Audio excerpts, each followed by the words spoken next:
ان سے کہا، اور تمام دن ہم نانی زبیدہ ہی بی بی کے پاس رہے۔ انہوں نے ہمیں شام کو کھانا بھی کھلایا، کچھ کھانا اور رقم بھی ساتھ کر دی کہ ماں کو دے دینا۔ رات کو ابا گھر آئے تو میرے بھائی نے معصومیت سے بتا دیا کہ ہم آج نانا کے گھر گئے تھے کیونکہ گھر میں آٹا نہیں تھا۔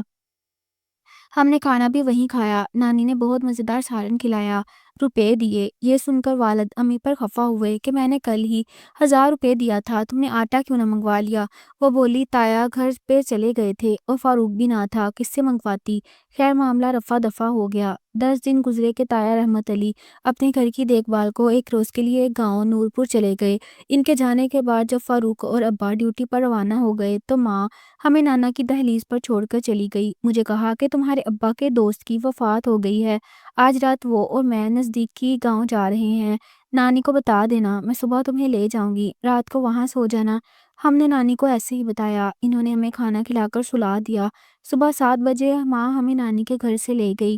ہم بچے تھے، سمجھ نہ پاتے تھے کہ ماں ایسا کیوں کرتی ہے، لیکن ہفتہ 10 دن کے بعد جب ماں کو موقع ملتا وہ کبھی ہمیں نانا، ماموں جاوید اور کبھی خالہ زبیدہ بی بی کے گھر سارے دن کے لیے یا کبھی ساری رات کے لیے چھوڑ کر چلی جاتی۔ صرف سب سے چھوٹے بیٹے کو، جو بالکل ناسمجھ تھا، پاس رکھ لیتی تھی۔ ہم ڈر کی وجہ سے ابا کو کچھ نہیں بتاتے کہ گھر میں جھگڑا ہوگا، ابا اور اماں میں لڑائی ہونے سے ہمارا سکون خراب ہوتا تھا۔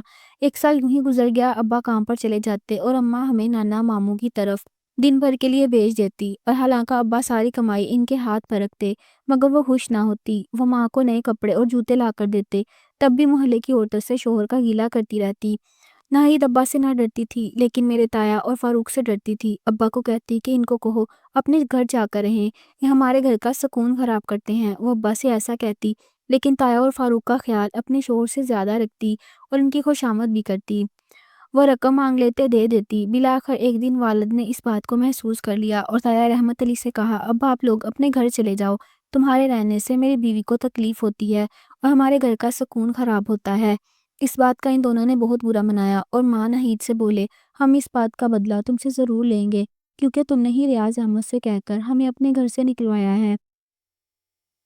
وہ چلے گئے اور ابا بھی رات کو ڈیوٹی پر چلے گئے۔ آدھی رات کو کسی کے نہانے پر میری آنکھ کھل گئی۔ میں چارپائی پر اٹھ بیٹھ کر سوچا تو گھر میں نہیں ہے، تایا اور فاروق بھی چلے گئے ہیں۔ پھر یہ آواز، یہ کراہنے کی آواز کس کی ہے؟ کس مرد کی آواز تھی؟ ہمارے گھر میں اور تو کوئی مرد نہ تھا۔ نیند میں تھی، سوچا شاید خواب میں تھی، ڈر گئی ہوں، دوبارہ لیٹ گئی اور نیند کی آغوش میں چلی گئی۔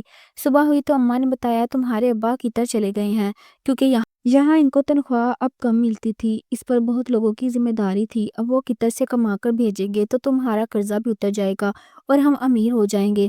میں تب 12 سال کی تھی، یہی سمجھتی رہی کہ ہمارا باپ قطر گیا ہوا ہے، کمانے گیا ہوا ہے۔ اکثر ہم بچے پوچھتے، اماں ہمارا باپ کب آئے گا؟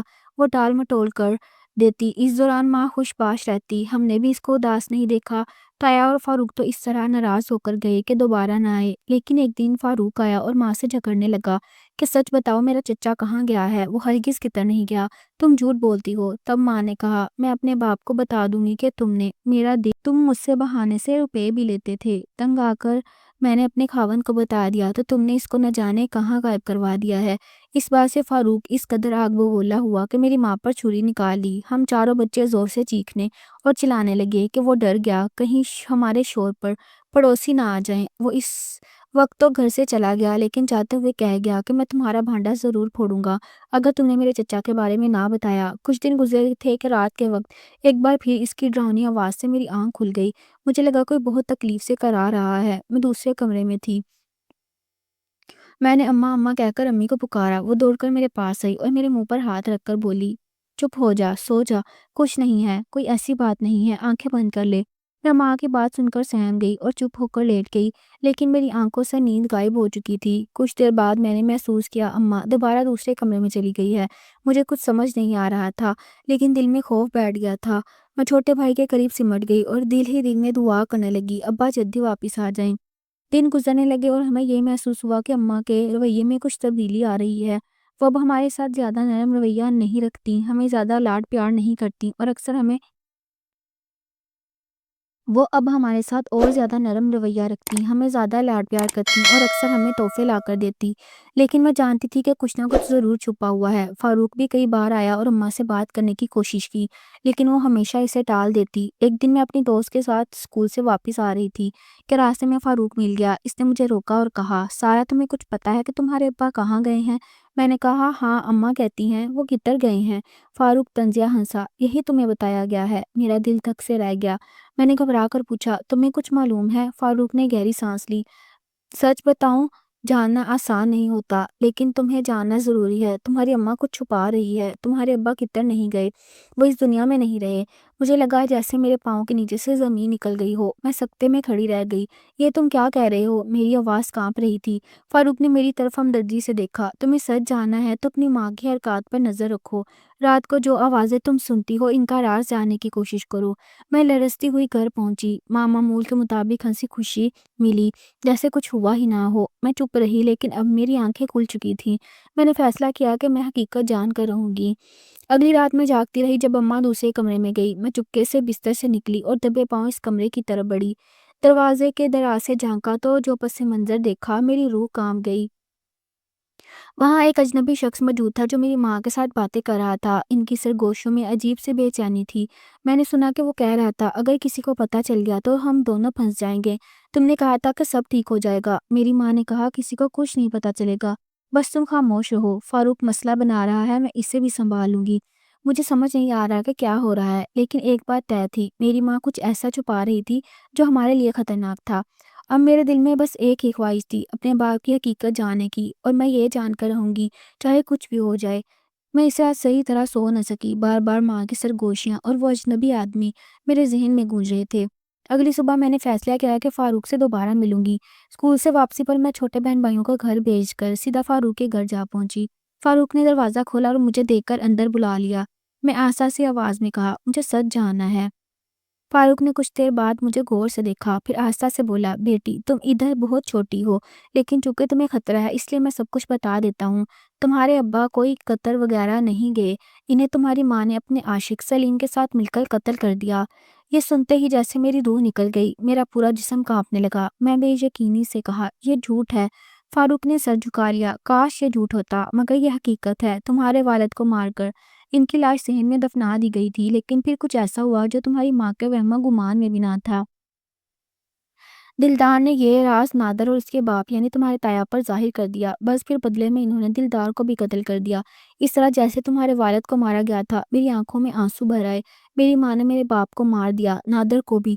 فاروق نے میرا ہاتھ تھام لیا۔ بیٹی میں جانتا ہوں یہ سب سننا کتنا تکلیف دہ ہے، لیکن تمہیں یہ بات کسی کو نہیں بتانی، صحیح وقت نہ آ جائے، تمہاری جان خطرے میں پڑ سکتی ہے۔ میں سکتے میں تھی، گھر لوٹی تو ماں حسب معمول تھی، جیسے کچھ ہوا ہی نہ ہو، لیکن اب اس کی ہر حرکت پر نظر رکھنے لگی۔ چند دن بعد ایک اور خوفناک واقعہ پیش آیا۔ رات کے وقت جب سب سو رہے تھے، کسی نے دروازے پر زور زور سے دستک دی۔ ماں نے دروازہ کھولا تو باہر دلدار کھڑا تھا۔ مجھے اندر آنے دو، وہ غصے میں دھاڑا۔ ماں نے گھبرا کر دروازہ کھول دیا۔ میں دبک کر دروازے کے پیچھے کھڑی ہو گئی۔ میرا ابا کہاں ہے؟ دلدار گھررایا۔ تم نے تو اسے بھی مار دیا نا؟ ماں پیچھے ہٹ گئی۔ پاگل ہو گئے ہو، میں نے کچھ نہیں کیا۔ جھوٹ، تمہیں لگتا ہے میں نادان ہوں؟ اگر میرے ابا زندہ ہوتے تو کب کے واپس آ چکے ہوتے۔ تم نے پہلے میرے چچا کو مارا، پھر نادر کو، اور اب میرے ابا کو بھی غائب کر دیا۔ ماں کے چہرے پر ہوائیاں اڑ رہی تھیں۔ دلدار دیکھو، ایسا کچھ نہیں ہے، تمہیں غلط فہمی ہو رہی ہے، مجھے سب سمجھ آ چکا ہے۔ دلدار نے دانت پیسے، میں پولیس کو سب کچھ بتا دوں گا۔ یہ سنتے ہی ماں کے ہوش اڑ گئے۔ نہیں دیکھو، میں سب سنبھال لوں گی، پلیز خاموش رہو۔ مگر دلدار چیختا ہوا باہر نکل گیا۔ ماں گھبرا کر اس کے پیچھے دوڑی، لیکن وہ اندھیرے میں غائب ہو چکا تھا۔ میں یہ سب کو دیکھ رہی تھی اور اب مجھے اندازہ ہو چکا تھا کہ ماں کس قدر خوف میں مبتلا ہے۔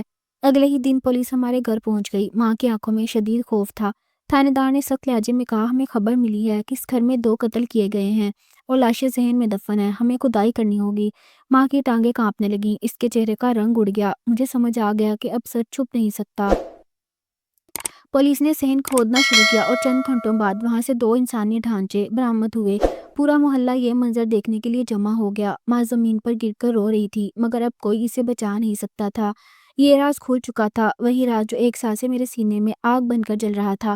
ماں کو گرفتار کر لیا گیا اور اس کے ساتھ ساتھ تایا اور تایا کے بیٹے کو بھی، جنہوں نے نادر کو قتل کیا تھا۔ کچھ مہینے عدالت میں مقدمہ چلا، ماں کو عمر قید کی سزا ہوئی، جبکہ تایا اور دلدار کو سزائے موت دی گئی، اور یوں وہ خوفناک حقیقت بے نقاب ہو گئی جو میری زندگی کو ہمیشہ کے لیے بدل کر چلی گئی تھی۔ ابا دنیا میں نہیں رہے، تایا اور دلدار بھی انجام کو پہنچے، ہم چاروں بہن بھائی بالکل تنہا رہ گئے۔ نانا نے ہمیں اپنے گھر میں پناہ دی، لیکن زندگی کی تلخ حقیقتیں بچپن کی معصومیت کو کھا چکی تھی۔ یہ سب ایک بھیانک خواب کی طرح لگتا تھا، مگر یہ خواب نہیں، حقیقت تھی، ایک ایسی حقیقت جسے میں کبھی فراموش نہیں کر سکتی۔